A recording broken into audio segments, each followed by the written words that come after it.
where he never really wanted to be there anyway. You know, I mean, so it wasn't like he was overly enthused and still did rather well. The other thing is this is so Ken, if that all that's correct, then that implies that Pochettino believes that he has enough, that he's got enough right now to withstand a top four battle. He's got what I don't know. It seems strange to me. I think that would be a strange call too. If we don't sign anyone in this winter window, I'll be shocked. Now, I watched the Fulham match yesterday. Sessegnon looked really good. I really like that player. And we talk about versatile players. And we brought it up But he last wouldn't week. help you. The idea we've always talked about that if we were to sign him this window, that he'd be loaned back to Fulham and that he wouldn't. So he wouldn't contribute, even if I'll say this. It may be very Dele Alli-esque, too, where he plays for Fulham, but he trains with us. And that's what Dele did when he closed out that last 4 months at MK. He trained with us, but he played for MK Dons. If we don't sign Sessegnon this winter window, we are not getting him in the summer. The other teams that are going to be in for him, totally agree. We are not going to be able to spend as much as or we're not going to be willing to spend as much as they will to get him. We are not going to win that bidding war. I think the thing that really concerns me, Sam, is when you look at what could happen in the summer. Dembele will be 1 year away from being out of contract and 30. And there's a lot of link already to, I think, Marseille and one other French club for a possible sale in the summer. No, it's AC Milan's also linked for it. Oh, that's it. Yeah, AC Milan, I'm sorry. And Nkudu obviously could possibly be on the block. Sissoko could possibly be on the block. That's 3 midfielders. And we're not, we didn't take a chance on Barkley, so we're not backfilling one of those midfielders. Yes, we have Winks, we have Skip that's coming up through, but I think it's bad timing in terms of trying to develop, what could take 2 to 3 years. We're going to need to buy somebody. Well, don't forget Onama out on loan getting some experience. I mean, maybe he can come back and show something. I bet you he's sold. I don't think he is what Spurs needs. I mean, I'm not banking on that as being, the replacement that we need once these players are gone. But I mean, to me, it just feels like a lost opportunity. Yeah. And what makes it worse is it's a lost opportunity to a direct rival. They strengthened, and we did not with this move. Oh, Shrewsbury's got a break in the 94th minute. Come on. And they fuck it up. No, they don't. Yes, they do. No, they don't. Yes, they do. So West Ham look like they're going to go the way of Chelsea and have an FA Cup replay at the Olympic Stadium, unless something remarkable happens in the last 30 seconds or so in their match. So let's talk about West Ham, because we just played them. Yeah. And what were your thoughts on it? I thought we looked leggy, especially after that pissing rain in Wales. I thought we looked really leggy. Dyer looked really leggy for sure. I thought Son looked, pretty sprightly the way he was playing, and obviously had the goal. He was a little frustrating at times as well. But again, we've talked about that he can frustrate you, but then have that moment. And what a moment that was, man! That was a missile. But I know, Simon, you put out that one tweet that showed like all the shots that were taken in that match. And well, we talk about Spurs being leggy, and we did dominate the match from possession and efforts, but I look back at all of those efforts, and Adrian really didn't have to pull off any world-class save. So all those efforts and the shots on goal, we didn't create the efforts that would have opened the game up, and I think that's probably what was a little disappointing. And just typical Spurs for Obiang to go down there, everyone back off him, he take a shot that was right there in the top left-hand corner. What was the stat? He couldn't have placed it. It was like 80 miles per hour. Right, and at that point, that was their only effort at goal, and I think it was still their only effort at goal, and we had like 31, according to that graphic that I put out. But did you see the speed on it? Wasn't it like an 80 mile per hour shot? Probably. I saw something that came out. That's a fast shot. And of course, Sonny saved our blushes at the end, and I like the way he shut up the pikeys.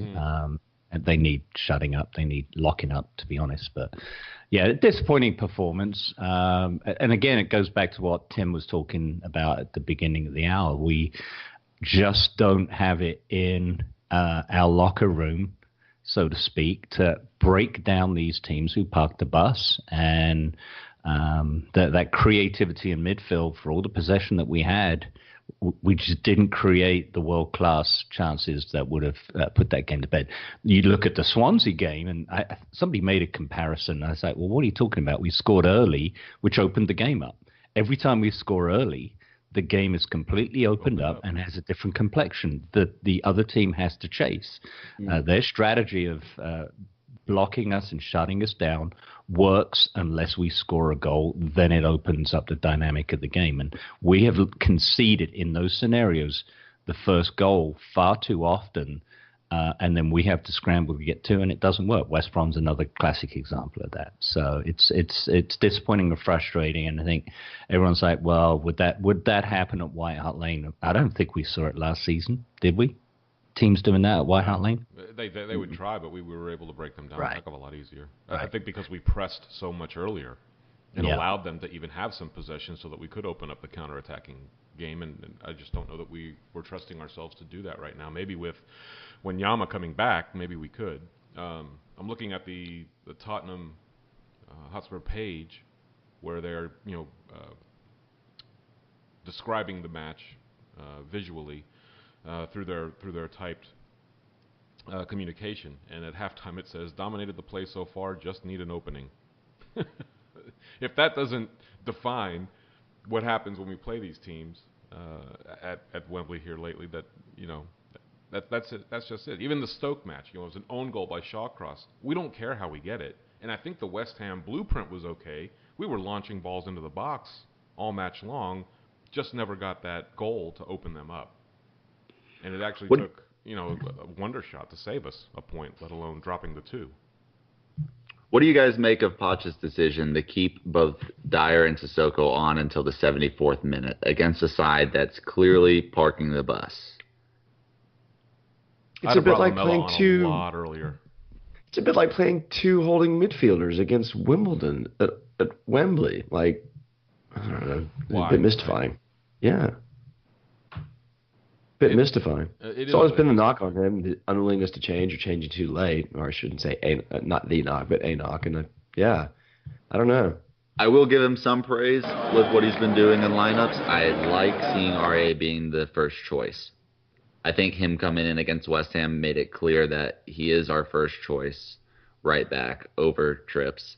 And I just think the more he plays, it looks like he's getting more comfortable. That header he put into Harry that could have been a goal, but Harry stumbled over it in front of the net. I mean, I think RA just keeps improving, and I want him to clearly win that starting role.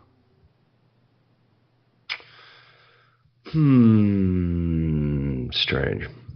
Very, very, very strange. I mean, what do you want? Do you want RA to be the first? No. I do. I just can't quite figure out what we do in certain spots. Like, we have a bright lineup today. I mean, you're playing Kane. Did that surprise any of you guys? Surprised me. It did surprise me. I thought they'd give him a rest. And maybe the thinking is with 2 up top that you can, it's good to have 2. So I don't know. I would have thought there would be more academy players. I would have thought, I don't know. Yeah, well, we'll see. And that's fine. And you know what? It's following the blueprint from this whole weekend. Now, Poch isn't obviously going to follow what everybody else is doing, but there has not been a Premier League side yet that's put out a completely weakened squad of academy players and reserve players for their matches, except for Arsenal, who I'm looking at their lineup right now, and it is a bunch of backups and nobodies. So I don't know. I think that maybe at this point in the match, Poch was hoping that they'd be up maybe 2 or 3 goals, and then you can give take Kane off, put Keziah Sterling on, maybe even give Edwards a run out, Skip a run out.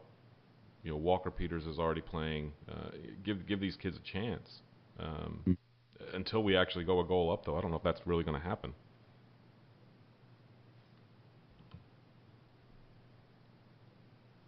Oh, I thought the match had restarted. It has not. Okay. No, she's talking about getting ready for second half. No changes so far. Okay. I don't know if that guy is still recording. I was about to see if I can find him. Otherwise, we'll just listen to the audio and see what happens there. But let's switch gears and talk about Swansea a little bit. Eh? Yeah. Conditions were atrocious. I know our friend Pete went all the way out to the outskirts of Wales to see this match. And, at one point, I know, crucify me for this, but that rain was starting to pool up so much and the ball was almost stopping when players were kicking it. There was a chance if it had continued at that point, that game might have been unplayable midway through the second half, but the conditions let up and it really didn't help the quality of the football. It was still very sluggish, moving. But yeah, I think we were lucky there, to be honest, because Swansea did have that purple patch in the second half where they really threatened to equalise. And, we got the lucky decision with the Llorente offside goal in the first half until Delhi put away his effort at the second chance at the death. So, I was beginning to think since Watford had capitulated to Swansea midweek that the curse of the new manager was going to bite us in the ass again. But I think we were fortunate enough to get out of there with the points. And the funny thing is, I think that's the second time we played Swansea on a new manager this year. No, Clement had been in the position for about a year. For the first match? I think maybe the away match last year, he hadn't been in the role for too long. Maybe that's what I'm thinking. Yeah.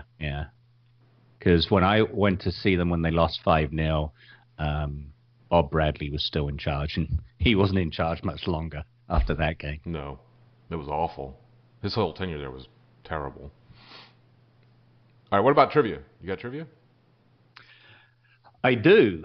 So if you're ready, I'm going to mute the lady so she doesn't distract me.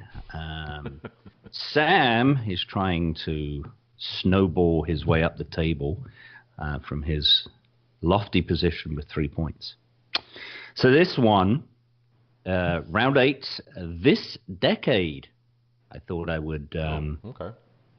bring up something a little more current for everyone that memories might be failing them at this late stage in their lives. Sam, Ken. All right, you know the rules. Buzz in with your name. Yep. All right. First question. Bale scored twice in the February 2013 3-2 win versus West Ham. Who scored the other goal? Oh, my word. Hang on one second. Hang on. Away at West Ham, right? Yes. Well, he went and hugged AVB after scoring the worldly at the end. Who scored our other goal? You take this long, you're Googling it. I'm not Googling. I'm staring at Nottingham Forest. I don't know. It's that was you might as well have a guess. Ken. It's embarrassing. Van der Vaart. No, he'd already left. Oh, okay. So this is embarrassing because I should know this. So Matt, my 4-year-old, was born like a day before that match, and I put him in a Spurs kit. And he was 2 days old. Watched that in the hospital because Bale's third goal was like right at the end, right? It was a Monday night game. Yeah, we were losing. Yeah, we were. That's right. Who was it? I should know this. God dang. Tick, tick, tick. I honestly don't know. I should know. Gylfi Sigurdsson. That was a nice goal. Yeah. Question number 2. Who did Spurs sign Nasser Chadli from in 2013? Ken. Sam. Tim. Oh, I got that. FC20. Yeah, Sam with a point. I saw him play at 20 at a Champions League match against us, and he scored against us. Driving right. Well, I think he scored at their place. Yeah, in the draw. Yeah. But the match that I saw was bizarre. It was Van der Vaart had a very good goal, got sent off, and I think missed a penalty. Probably. Yeah, it was a wild game. It was pouring down the rain. I'm back on the board. Question number 3. During the 2011-2012 season, which player was loaned to Spurs from Manchester City? Tim. Tim. Adebayor. Yeah. Oh, well done. camels, washing, that kind of stuff. We loved him. Question number 4. In January 2012, which midfielder went on loan to Leeds?